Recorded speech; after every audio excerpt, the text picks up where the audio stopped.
Hi friends, तो आज हम इस सेशन में डिस्कस करने वाले हैं आपके मोस्ट रिपीटेड कॉन्सेप्ट्स वाले क्वेश्चंस जो आपके क्लर्क लेवल एग्जामिनेशंस के अंदर आते हैं। अक्सर ये क्वेश्चंस आपको आपके मॉक टेस्ट में, आपके प्रीवियस ईयर एग्जामिनेशन वाले पेपर्स में आपको देखने को मिलते हैं। स्टार्ट करते हैं। सबसे पहला क्वेश्चन है, certain distance is covered at a certain speed, यानी कुछ सर्टन डिस्टेंस जो है वो कवर किया गया है किसी सर्टन स्पीड पे। मतलब ना हमें डिस्टेंस का पता है ना हमें स्पीड का पता है।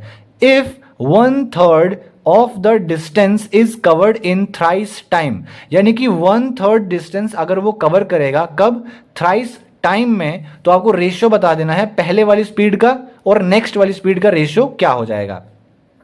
तो फ्रेंड्स देखो सोल्यूशन कैसे करना है। सबसे पहले आपको जो आपका पहला डिस्टेंस है जो हमें नहीं पता है उसको लेट कर लेना है कि वो आपका 1 यूनिट डिस्टेंस होगा, और इस 1 यूनिट डिस्टेंस को कवर करने में जो टाइम लगाया होगा वो कितना टाइम लगाया होगा, टी टाइम लगाया होगा। तो आप मुझे खुद बताइए कि स्पीड की वैल्यू क्या होती है, डिस्टेंस अपॉन टाइम। तो हमने डिस्टेंस कितना एज्यूम किया है, 1 यूनिट, टाइम कितना है टी, तो पहली स्पीड कितनी हो गई, 1/t। अब हम नेक्स्ट वाली स्पीड की बात करते हैं जो इन्होंने कहा कि अगर 1/3 ऑफ द डिस्टेंस, हमारा डिस्टेंस कितना है टोटल, 1 यूनिट, इस 1 यूनिट का 1/3 कितना हो जाएगा। लेट नहीं करना है आपको, नेक्स्ट वाला जो डिस्टेंस है वो क्या हो जाएगा, आपके पहले वाले डिस्टेंस का 1/3 जो कितना हो जाएगा 1/3। और जो आपको टाइम लगेगा, इस 1/3 डिस्टेंस को कवर करने में वो कितना टाइम लगेगा फ्रेंड्स, थ्राइस टाइम, मतलब पिछले वाले टाइम का 3 गुना, तो 3t। तो यहां पे जो आपका स्पीड निकलेगा वो कितना निकलेगा, डिस्टेंस अपॉन टाइम। डिस्टेंस कितना है 1/3, और इसी 1/3 को आपको डिवाइड कर देना है टाइम के साथ, तो टाइम मतलब 3t भी यहीं मल्टीप्लाई हो जाएगा, तो कितना जाएगा 1/90। ये आपका पहला स्पीड है, ये आपका दूसरा वाला स्पीड है। इसमें आपको रेशियो पूछा है, पहला वाला स्पीड 1/t है, दूसरा वाला 1/90 है। t से t कैंसिल आउट हो जाएगा, ये 9 यहां आ जाएगा, 1 यहां आ जाएगा, तो रेशियो आ जाएगा 9:1। तो बहुत सारे स्टूडेंट्स यहां पे कंफ्यूज जाते हैं, जो 1:9 को रेशियो टिक करके आगे बढ़ जाते हैं, पर ये रॉन्ग हो जाएगा, 9:1 करेक्ट हो जाएगा। तो इसलिए आपसे रिक्वेस्ट करूंगा कि आप पहले क्वेश्चंस को खुद भी एक बार ट्राई कीजिए। जब आप अपने क्वेश्चंस को खुद से ट्राई करेंगे तो आपको समझ में आएगा कि कहां पे आपके वाले मेथड्स थोड़ा ज्यादा टाइम कंज्यूम करते हैं, और इन मेथड से आप शॉर्टकटली डायरेक्टली अप्रोच कर सकते हो। नेक्स्ट देखो, हमारा क्वेश्चन नंबर 2 है जो प्रॉफिट एंड लॉस से लिया गया है। मीना बॉट करता है 2 फैंस, मीना बॉट करती है, लड़का या लड़की जो भी है वो 2 फैंस खरीदती है, और दोनों का जो कॉस्ट प्राइस है वो क्या है, सेम है। ईच, देखो यहां पे लिखा गया है ईच, मतलब दोनों का कॉस्ट प्राइस 1200 और 1200 है। शी सोल्ड, वो किसी एक फैन को बेच देती है लॉस पे, कितना लॉस, 5% का लॉस, एंड द अदर, और दूसरे वाले को एट अ प्रॉफिट ऑफ 10%, यानी कि एक फैन को बेचा तो 5% का लॉस हो गया, दूसरे वाले फैन को बेचा तो 10% का प्रॉफिट हो गया। अब आपसे पूछा है what will be the total profit percentage या फिर लॉस परसेंटेज। आपसे पूछा है टोटल प्रॉफिट परसेंटेज कितना हो जाएगा या लॉस परसेंटेज कितना हो जाएगा। तो आपको हमेशा याद रखना है, देखो अगर बेसिक से करवाऊंगा तो बेसिक से कैसे करते हो आप लोग, 5% का लॉस हो गया, 5% की वैल्यू कितनी हो जाती है 1/20, जिसको आप कॉस्ट प्राइस और सेलिंग प्राइस का रेशियो बना के 20 और 19 कर देते हो, और आपको यहां पे क्या हो गया है, प्रॉफिट हो गया है 10% का, जिसकी वैल्यू कितनी हो जाती है आपके पास 1/10, यानी कि 10 का सामान 11 में बेचा है। ऐसे आप करते हो। फिर आपको बोला गया कि कॉस्ट प्राइस यहाँ पे क्या है, दोनों का सेम है, तो यहाँ पे इंटू 2 कर दो, यहाँ पे इंटू 2 कर दो, ये भी 20 हो गया, ये भी 20 हो गया, तो कॉस्ट प्राइस बराबर हो गया। लेकिन टोटल कॉस्ट प्राइस कितना हो गया 40। यहाँ पे आपका टोटल सेलिंग प्राइस कितना जाएगा दोनों का मिलाकर, तो ये 19 है और ये 22 है, तो 22 और 9 कितना 31, और ये 41 हो जाएगा। तो 40 का सामान 41 में बेच दिया, तो एक का प्रॉफिट कितना हो जाएगा 40 पे इंटू 100 के साथ, 0 से 0 खत्म, 4 2 8, 4 5 20, तो 2.5% आपका क्या आएगा करेक्ट आंसर। बट ये हमारे पुराने तरीके हो गए हैं, जो नया अप्रोच मैं आपको सिखाने वाला हूं वो ये नहीं है। उसमें आपको क्या करना है, उसमें आपको डायरेक्ट, अगर आपको कॉस्ट प्राइस सेम दे रखा है तो आपको डायरेक्टली क्या निकालना है, सक्सेसिव मेथड लगाना है। क्या होता है सक्सेसिव मेथड, आपको लॉस कहा गया तो आप -5% का लॉस कर दो, और आपको प्रॉफिट कहा गया 10% का, तो आप यहां पे प्लस का 10% कर दो। उसमें से आप क्या करोगे, माइनस, मतलब इसको मल्टीप्लाई कर दोगे किसके साथ, इसको किससे मल्टीप्लाई कर दोगे आप, जो आपका ये -5 है इसको मल्टीप्लाई कर दो किसके साथ, 10 के साथ, और डिवाइडेड बाय 100। जो आपका सक्सेसिव मेथड होता है ना, a plus B minus A into B divided by 100, ये आपको लगाना है यहाँ पे, ठीक। -5 प्लस 10 और उसके बाद इंटू -5 इंटू 10 डिवाइडेड बाय 100, तो आपको 10 10 से 100 हो जाएगा, -5 इंटू -2 आएगा। मतलब आपको सिंपली इसका क्या कर देना है, आपको आधा कर देना है। यहाँ पे कितना बचेगा आपके पास, 5 बचेगा, उसका आधा कर दो, कितना जाएगा 2.5%। तो आपको जब भी कॉस्ट प्राइस सेम दिखाई देगा तो डायरेक्टली आपको क्या कर देना है, उन दोनों वैल्यूज को आपस में ऐड कर लेना है। लेकिन जो साइन लॉस का है तो आप माइनस का साइन लगाओगे, और अगर यहाँ पे प्रॉफिट का है तो आप प्लस का साइन लगाओगे, दोनों को जोड़ दोगे, उसका आधा कर दोगे, तो डायरेक्टली आपका आंसर 2.5% आ जाएगा, ठीक। ये था सेकेंड क्वेश्चन। अब हम नेक्स्ट क्वेश्चन के ऊपर बढ़ते हैं, जो है हमारा यहां पे देखिए आपके पार्टनरशिप से। तो क्वेश्चन नंबर 3, उम्मीद है मुझे आपको साफ दिखाई दे रहा होगा। ओके, तो देखिए यहाँ पे अब हमारा क्वेश्चन नंबर 3 आता है, जिसमें कि यहाँ पे कहा गया है ए और बी स्टार्ट करते हैं एक mercantile establishment with initial investment with in the ratio 4:5। आप सब क्या कर लेते हैं, देखो इन्वेस्टमेंट का अब जो रेशियो लिखते हैं कैसे लिखते हैं, यहाँ पे 4, यहाँ पे लिखते हैं 5, ऐसे करते हो ना। इन्वेस्टमेंट लिखते हो कि उसने कितना पैसा लगाया बिजनेस में, उसने कितना पैसा लगाया बिजनेस में, ए ने कितना पैसा लगाया, बी ने कितना पैसा लगाया, ऐसे निकालते हो। उसके बाद लिखते हो कि इसने कितने टाइम के लिए पैसा लगाया, इसने कितने टाइम के लिए पैसा लगाया। तो यहाँ पे जो भी आपके पास बनता है वो क्या बनता है, आपके प्रॉफिट का क्या बनता है, आपके प्रॉफिट का रेशियो बनता है। तो इन्होंने आपको प्रॉफिट का रेशियो ऑलरेडी दे रखा है, गिवन है आपके पास, जो कितना है 2:5। तो अब आप मुझे बताओ, इन्होंने कहा ए जो है वो इन्वेस्ट करता है अपना पैसा 10 महीने के लिए, मतलब आप इसको x लेट कर लो, इसको भी x लेट कर लो, क्योंकि ये तो रेशियो है ना हमारे पास, एग्जैक्ट क्वांटिटी हमारे पास गिवन नहीं है, एग्जैक्ट वैल्यू हमारे पास नहीं पता कि उसने एक्चुअल में 10,000 20,000 30,000 कितने पैसे लगाए, नहीं पता, बट हम इसको x मान के लेते हैं। इसने 10 महीने के लिए लगाए हैं, इसने कितने समय के लिए लगाए हैं हमें नहीं पता, हम मान लेते हैं इसने t समय के लिए अपना पैसा लगाया होगा। तो मुझे एक बात बताओ, ये जो वैल्यू आई है ये किसकी आई है, आपका प्रॉफिट। ये क्या है, आपका प्रॉफिट, इन प्रॉफिट का रेशियो। तो आप 4x into 10 divided by 5x into T is equals to, profit का रेशियो आपके पास ऑलरेडी दिया हुआ है 2/5। तो 5 से आप 5 खत्म कर सकते हो, क्योंकि दोनों आपस में मल्टीप्लाई, और x से x खत्म कर दो, 2 2 जा 4 एंड 2 10 जा 20, और ये t यहां चला जाएगा, तो t इज इक्वल टू कितना जाएगा 20 मंथ। तो इस तरीके से आपका option number D exactly correct answer हो जाएगा, ठीक। नेक्स्ट देखिए क्वेश्चन नंबर 4, यहां पे कहा गया है height of the two cones, cone पता है ना ऐसे, ये आपका कोन, ठीक है। तो आपके दो कोन्स की जो हाइट है वो किस रेशियो में दे रखा है, 1:3 में रेशियो में दे रखा है। एंड कहा गया है देयर डायमीटर्स, और जो इनके डायमीटर्स हैं वो किस रेशियो में है, 3:5 के रेशियो में है। The ratio of the volume, सबसे पहले आपको यह पता होना चाहिए कि वॉल्यूम ऑफ जो कोन होता है वो क्या होता है। तो इसका भी एक ट्रिक होता है, वॉल्यूम ऑफ सिलेंडर तकरीबन हर एक स्टूडेंट को याद होता है कि वॉल्यूम ऑफ सिलेंडर का मतलब होता है पाई आर स्क्वायर एच।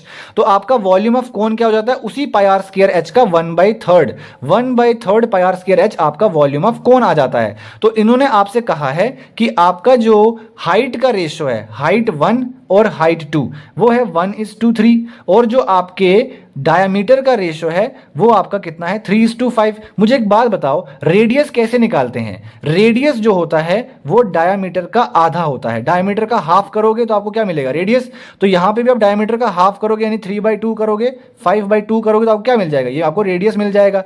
तो मुझे एक बात बताओ, 1/3 पाई इंटू आर का स्क्वायर इंटू एच, ये मेरे पहले वाले कोन का क्या आ जाएगा, वॉल्यूम, दूसरे वाले का भी क्या आ जाएगा, 1/3 pi into R square into H, ये दूसरे वाले का 1/3 से 1/3 कैंसिल, पाई से पाई कैंसिल, आर का स्क्वायर यानी पहला वाला रेडियस कितना आएगा, 3/2 इंटू 3/2 इंटू ये एच हाइट, हाइट पहले वाली की कितनी है 1 इज इक्वल्स टू आर का स्क्वायर, दूसरा वाला रेडियस कितना आएगा 5/2 इंटू 5/2 इंटू ये एच हाइट कितनी है आपके पास 3। तो 2 से 2 खत्म, 2 से 2 खत्म, 3 3 से कितना हो जाएगा 9, और आपके पास यहाँ कितना जाएगा 5 5 से 25, और ये कितना आपके पास 3। तो आप इसको क्या कर सकते हो, 25 इंटू 3 कर सकते हो, 3 3 से 9 कर सकते हो, और आपका रेशियो 3:2 कितना जाएगा 25। तो आपका आंसर आ जाएगा 3:25, ठीक, इस तरीके से आपके 4 क्वेश्चन पूरे हो गए। अब हम नेक्स्ट बढ़ते हैं आपके 5th क्वेश्चन पे, जो बहुत ही ज्यादा मैक्सिमम टाइम्स आपको देखने को मिलते हैं अपने मॉक टेस्ट के अंदर और प्रीवियस ईयर पेपर्स के अंदर, और इसमें अक्सर बहुत सारे स्टूडेंट्स कंफ्यूज जाते हैं, लेकिन आज इस वीडियो को देखने के बाद नहीं। बोट ट्रैवल करता है 10 किलोमीटर अपस्ट्रीम। देखो अपस्ट्रीम कि हमें क्या निकालनी है, यहां पे हमें स्पीड निकालनी है। कह रहा है 10 किलोमीटर जा रहा है, 10 किलोमीटर जा रहा है 40 मिनट में। याद रखना इस चीज को, यहां पे क्या लिखा गया है, किलोमीटर, तो आपको टाइम दिया गया है मिनट के अंदर। अगर आपको किलोमीटर पर आवर या आवर्स में आपके पास टाइम निकालना होगा, तो आप 40 मिनट को आवर में कैसे कन्वर्ट करोगे? मिनट से आवर करने के लिए इसको 60 से डिवाइड कर दो, जो आ जाएगा 2/3। और आपको यहां पे किलोमीटर बोला गया है, आपका टाइम किस में आ गया, अब आवर्स में आ गया। तो 10 किलोमीटर वो कितने आवर्स में खत्म कवर कर रहा है, 2/3 में। तो 10 तो यहीं पर रहेगा, बट 3 ऊपर आएगा, 2 नीचे आ जाएगा। तो 2 5 10, 5 3 15। तो 15 किलोमीटर पर आवर आपका क्या आ जाएगा, अपस्ट्रीम की स्पीड आ जाएगी, क्योंकि speed is equal distance upon time. उसी तरीके से जब आपकी डाउनस्ट्रीम की स्पीड की हम बात करेंगे, तो speed distance upon time. Distance कितना कवर किया, 15 किलोमीटर। 15 किलोमीटर लेकिन कितने मिनट में, 30 मिनट में।